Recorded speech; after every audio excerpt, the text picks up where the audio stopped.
देखो बच्चा लोग, थ्योरम देखिए, इससे पहले हम लोग थेल्स के बारे में पढ़ चुके हैं। थेल्स के बाद हम लोग पढ़ लिए हैं कि दो समरूप त्रिभुज के क्षेत्रफल का अनुपात उसके संगत भुजाओं के वर्गों के अनुपात के बराबर होता है, ये भी पढ़ चुके हैं।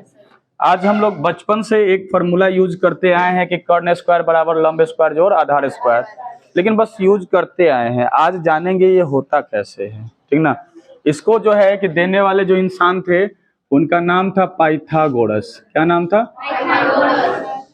पाइथागोरस। इस कारण इस थ्योरम का नाम है पाइथागोरस प्रमेय, ठीक ना, यानी पाइथागोरस थ्योरम, ठीक है ना।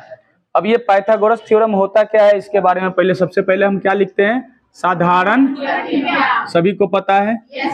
साधारण प्रतिज्ञा में हमारा जो है कि क्या होता है? सवाल होता है। क्या होता है? सवाल। तो क्या लिखा है कि किसी समकोण त्रिभुज, किसी समकोण त्रिभुज के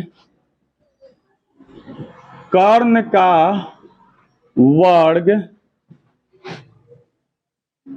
अन्य दो भुजाओं के वर्गों के योगफल के बराबर होता है। बस यही रहेगा आपका सवाल।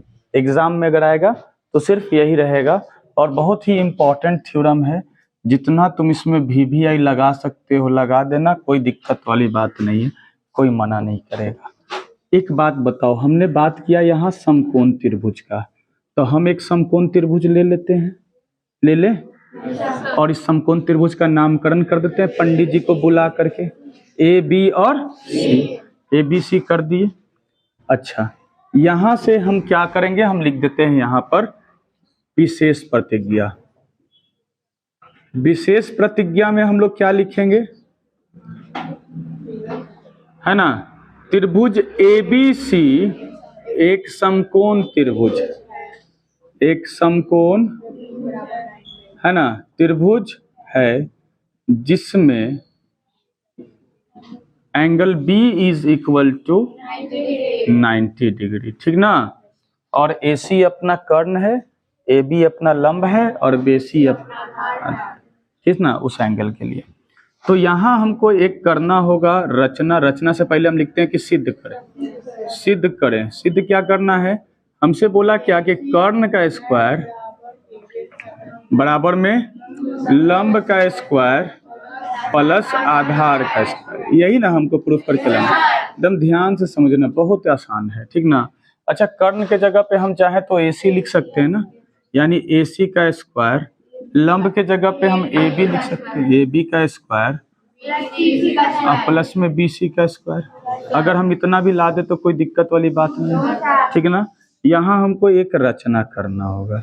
रचना में हम लोग क्या करेंगे कि B से, ठीक ना, B से AC पर एक लंब गिरा देंगे। क्या नाम? लंब गिरा करके इसका नाम क्या रख देंगे? D। तो यहाँ पर लिखेंगे कि BD लंब AC खींचे। चलिए खींच दिए, ठीक है ना। अब समझिए ध्यान से, यहां से उपपत्ति, उपपत्ति, ठीक ना। अब उपपत्ति में यहां से हम हल करना शुरू करेंगे। एक बार हम इस छोटा वाला ट्रायंगल को लेंगे और एक बड़ा ट्रायंगल को लेंगे, एक बार छोटा और एक बड़ा, और दोनों ट्रायंगल को करेंगे समरूप, ठीक ना। तो हम लिख देते हैं कि त्रिभुज ABD ले लेते हैं, ABD तथा त्रिभुज ABC में, है ना। तो तुम देखोगे ध्यान से कि अगर इस छोटा वाला त्रिभुज में तुम देखोगे तो ये तो 90 डिग्री है, और बड़ा वाला त्रिभुज में देखोगे तो ये 90 डिग्री है, यानी दो गो एंगल तो आपस में उभयनिष्ठ मिल गया आपके पास, 90-90 डिग्री वाला, सॉरी उभयनिष्ठ बोल रहे, 90-90 समकोण वाला। तो छोटा वाला में क्या हो जाएगा? ए डी बी, और बड़ा वाला में क्या हो जाएगा ए बी सी, ये दोनों क्या हो जाएगा 90 डिग्री। अच्छा दोनों में देखो कौन ए उभयनिष्ठ है ना, छोटा वाला में भी है और बड़ा वाला में भी, तो यानी angle A is angle A लिख दो यहाँ, उभयनिष्ठ, उभयनिष्ठ हो गया। दोनों त्रिभुज हमारा समरूप हो गया कि नहीं हो गया, यानी त्रिभुज ए बी डी समरूप त्रिभुज A B C by angle angle से हो जाएगा। शाबाश, बहुत बढ़िया। हम तुमको बताएं कि दो समरूप त्रिभुज आपस में दो त्रिभुज जब आपस में समरूप हो जाते हैं तो उसके संगत भुजाएं आपस में समानुपाती होते हैं। तो समानुपाती करने के लिए बेटा एक बात बताओ, अगर हम बात करेंगे ये समकोण त्रिभुज है ना 90 डिग्री, पहले हम क्या लिखे छोटा वाला, तो छोटा वाला त्रिभुज यहाँ 90 है, तो इसका कर्ण कौन होगा, 90 डिग्री के सामने वाली भुजा कर्ण कहलाती है, तो इसका कर्ण कौन होगा ए बी, तो हम लिख देते हैं यहाँ ए बी। नीचे लिख देते हैं इसके सामने वाली भुजा कौन होगी ए सी, तो यहाँ लिख देते हैं ए सी, ठीक है ना। और इसके बाद बराबर में चलो और देखो ध्यान से, यहाँ हम ए बी लिख दिए अपना मर्जी से, क्यों लिखे, क्योंकि पता है हमको लाना क्या है ए बी स्क्वायर लाना है, तो ए बी को ए बी से मल्टीप्लाई करेंगे तभी ना ए बी स्क्वायर होगा।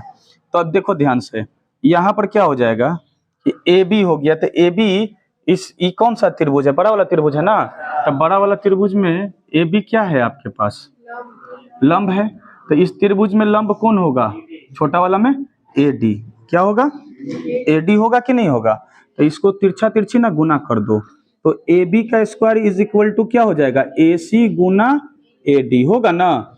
इसको समीकरण 1 मान लो, मान लिए। अब समीकरण 2 देखेंगे, ठीक ना। अब 2 के लिए अब इस वाले छोटा वाला त्रिभुज को और फिर से बड़ा वाला त्रिभुज को समरूप करेंगे, ठीक है ना। कहाँ लिखे कहाँ लिखे कहाँ लिखे, यहाँ ही लिख देते हैं, यहाँ लिख देते हैं, है ना। चलिए अब छोटा वाला त्रिभुज में पुनः त्रिभुज है ना, देखो बी डी सी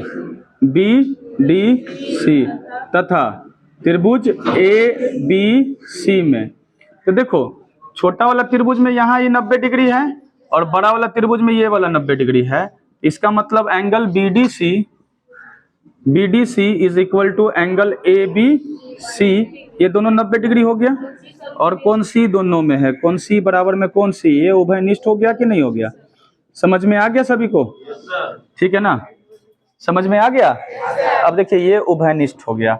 अब देखिए त्रिभुज बी डी सी समरूप हो जाएगा त्रिभुज ए बी सी का बाई एंगल एंगल, हो जाएगा कि नहीं।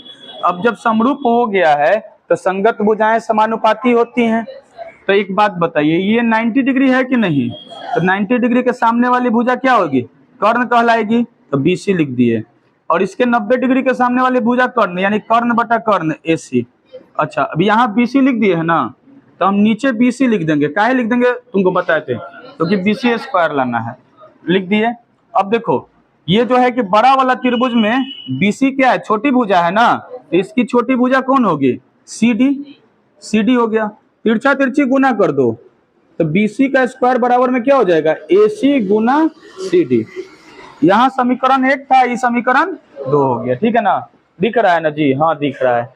अब दोनों को ऐड करना होगा, क्यों करना होगा, क्योंकि ए बी स्क्वायर बीच में क्या है B C square, A B square और बी सी स्क्वायर के बीच में क्या है प्लस है, तो समीकरण 1 और समीकरण 2 को क्या करोगे जोड़ दोगे, तो कहाँ जोड़े भाई, यहाँ पे दिख रहा है, चलो थोड़ा सा तो दिखेगा ही, चलो यहाँ लिख देना कि समीकरण 1 प्लस 2, तो समीकरण 1 में देख बच्चा यहाँ क्या है ए बी का स्क्वायर प्लस इधर क्या हो जाएगा बी सी का स्क्वायर बराबर में यहाँ क्या हो जाएगा ए सी गुना ए डी, अब प्लस यहाँ क्या हो जाएगा ए सी गुना सी डी, है दोनों में ए सी है कि ना है, ए सी का कॉमन लेके निकाल देगा तो क्या बचेगा यहाँ A D plus C D बचेगा ना, दिख रहा है नहीं दिख रहा है, बहुत ना इंसाफी है, ये बोर्डे छोटा हो गया जी, है ना।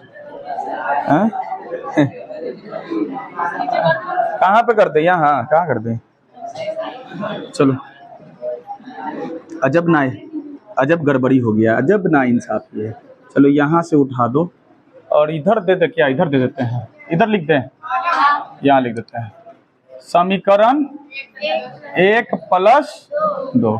तो यहाँ देखो तो AB का स्क्वायर अब प्लस BC का स्क्वायर अब बराबर में AC गुना AD अब प्लस AC गुना CD। इन दोनों में से AC कॉमन ले लो, निकाल लोगे ना, तो यहाँ क्या हो जाएगा AD अब प्लस CD। तो अब बताओ एक बात, यहाँ हो गया तुम्हारे पास AB स्क्वायर अब प्लस में BC स्क्वायर, और यहाँ AC गुना AD और CD मिलके क्या होगा, AD और CD मिलके AC होगा कि नहीं होगा।